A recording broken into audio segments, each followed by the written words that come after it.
세상의 사람들은 골리앗의 이마를 정조준에서 한 방에 끝냈다. 그 정도로 그 사람의 실력을 봅니다. 그러나 그 사람의 실력은 여기 있습니다. 보라, 형제가 연합하여 동거하니 어찌 그리 선하고 아름다운고. 머리에 있는 보배 놓은 기름이 수염 곧 아론의 수염에 흘러서 그의 옷깃까지 내림 같고 헐몬의 이슬이 시온의 산들에 내림 같도다.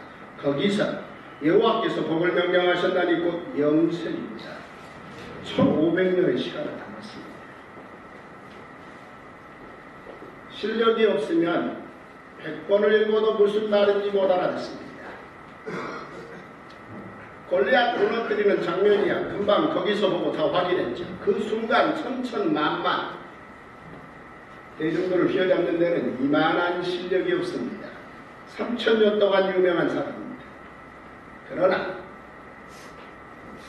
그 사람의 진짜 실력은 고작 3줄에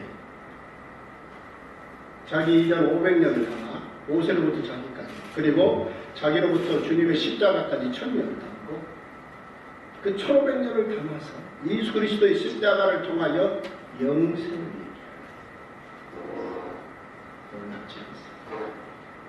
이 말은 메시아라는 말로 이어집니다. 메시아, 기름 붓다, 프로세스, sacred anointing oil이라는 말인데 사람의 머리에 왜 기름을 바릅니까? 기름은 음식에 묶어내는 역할을 합니다. 기름은 회전을 원활하게 해서 속도를 내립니다. 인간이 사용하는 최대의 고대로부터 지금까지 앞으로도 최첨단 기술이 기름입니다. 그런데 우리 하나님께서 모세를 통하여 거룩한 관유를 만들게 하셨습니다.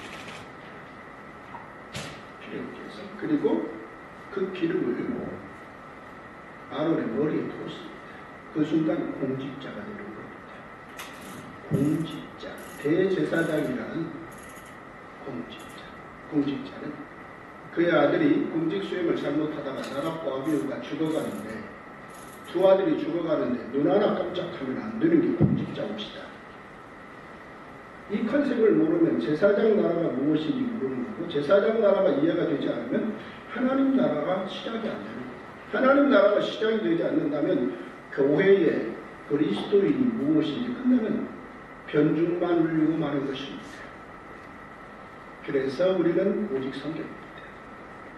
이 모든 이야기는 우리 인간들이 지어낼 수 없습니다. 성경에 기록대로 우리는 읽고 기록대로 우리는 말을 해야 합니다.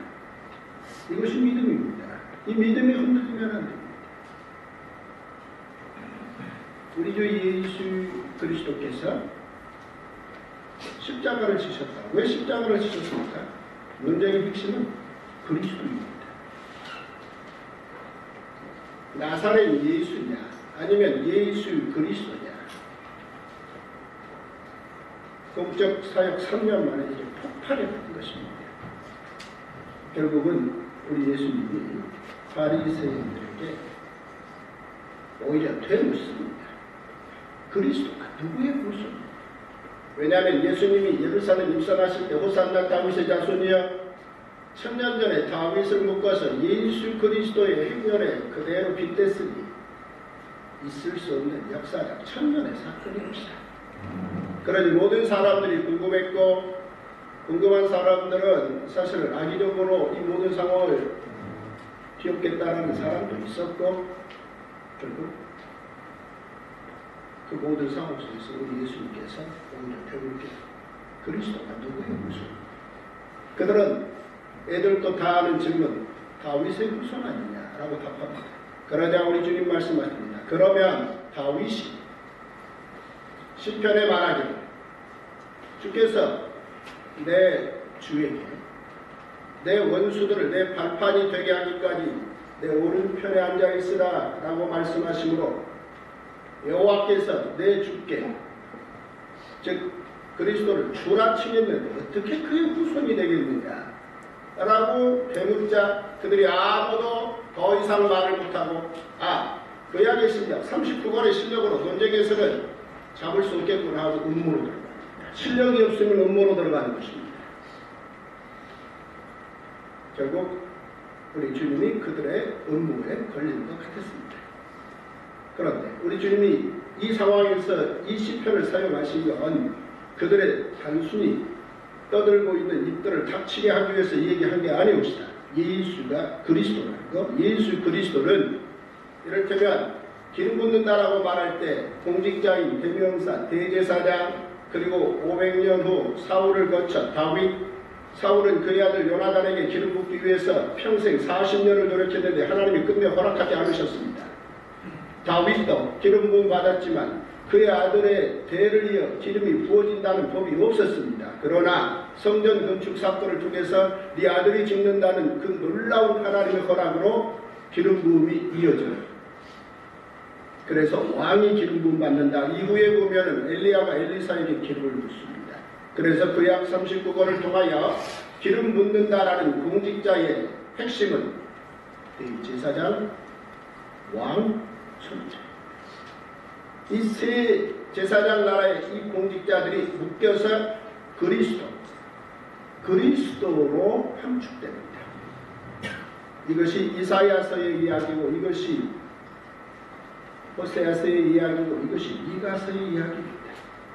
바로 그 핵심이 어디로 함축되느냐? 예수 그리스도, 우리 주님 예수 그리스도로 함축된다는 것이고, 이 말을 이해해야 진정한 공직자 예수 그리스도가 십자가 단번제사의 어린 양의 희생 제물이 되셨다는 말이 명확하게 성경 기록대로 이해하는 것입니다. 우리 주님이 손으로 짓지 아니한 창조에 속하지 아니한 하늘 성소 십자가에 단번제사를 드린다. 단번제사라는 말 자체가 제사장 나라의 법이고, 그 제사에서 죄 없으신 우리 예수님이 십자가에 못 박히셔야 되는 이유는 피 흘림이 없으면 사함이 없다라는 율법이 정한 바를 이루고 완성하는 공직 책임자의 모든 준비를 하신 끝에 우리 예수님이 거기에 오르셨기 때문입니다. 그래서 6시간 동안 십자가에서 피 흘리셨습니다. 이것이 속량이 옵시다. 공직자의 최종 책임. 결국 그 순간 다 책무 끝났다라고 선언하시는 순간 예루살렘 성전을 유지하기 위해서 아래로 찢어지고, 결국 그동안 세웠던 율법을 통하여 피 흘림이 없으면 사함이 없다. 그리고 이 모든 것을 공적으로 가르치는 책임 있는 책임자가 대제사장, 왕, 선지자다. 이 모든 것이 하나로 함축되었다. 이것이 예수 그리스도의 십자가에서의 다 이뤘다의 선언입니다. 이 순간 하나님께서 의를 선언하신 것입니다. 의로우신 하나님께서 하나님의 의로우심을 드러내신 것이고, 우리는 믿는다는 이유 하나, 하나님의 은혜로 우리도 이신칭 믿음으로 의롭게 되어서 하나님의 자녀, 그리스도인, 성령의 전, 너희 몸이 성전, 그리고 교회, 개인으로서의 교회, 공동체로서의 교회가 그리스도인 공직자가 된 것입니다. 이 말이 정리가 되어야 우리는 우리 교인들을, 그리고 우리 당회를, 우리 노회를, 우리 총회를 제대로 온전히 섬기며 공직자의 사명을 감당합니다. 이 놀라운 그리스도인의 통치, 부활 영생을 꿈꾸며 이제 지상 명령을 우리 주님 승천에서 재림 때까지 우리에게 책임을 입니다. 이 책임 때문에 우리는 공교회를 활성화시킨 것입니다. 이 놀라운 사명 때문에 가슴이 뜁니다. 우리 주님 재림하시는 그 순간 처음 하늘과 처음 땅과 처음 바다는 모두 사라질 것입니다. 새 하늘과 새 땅이 진정한 왕 대신 통치자 대신 하나님의 통치가 시작될 것입니다. 저는 매년 새해마다 다시 묻습니다. 조병원, 넌 누구냐? 모든 얘기 다 생각하고, 너 정말 새 하늘과 새 땅을 믿느냐? 저에게 되묻습니다. 네, 상상으로는 없는 이야기입니다. 이 책 한 권 안에 들어있는 오직 그 이야기입니다.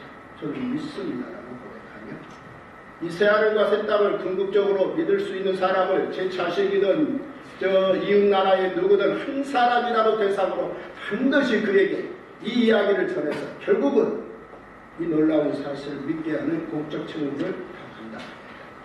그 장이 교회요, 그 장이 노회요, 그 장이 총회요, 그 장이 한국교회요, 그 장이 세계의 네트워크라는 것, 그 정도 헌신의 틀로 소망을 꿈꾸며 충성을 맹세하고 있습니다. 같은 꿈을 꾸게 된 여러분들을 진심으로 존경하고 사랑합니다. 누가 목사를 합니까? 누가 장로를 합니까? 그리스도입니다. 그 가운데 정말 책임지겠다고 예수 그리스도의 십자가 보혈, 그 보혈을 온전히 나를 위해서 행하신 궁적 책임의 끝이었다는 걸 진심으로 믿는, 그리고 이 믿음을 증거하는 그 책임 때문에 밤잠을 설치는 자가 목사고 장로입니다. 이런 놀라운 소망을 우리가 꿈꾸면서 정말 기쁨을 누리겠고, 오늘 또 이 소망으로 가슴 뛰기를 간절히 바랍니다. 기도하겠습니다. 좋으신 아버지 하나님, 우리 인간에게 공적 사적 영역을 허락해 주심을 감사합니다.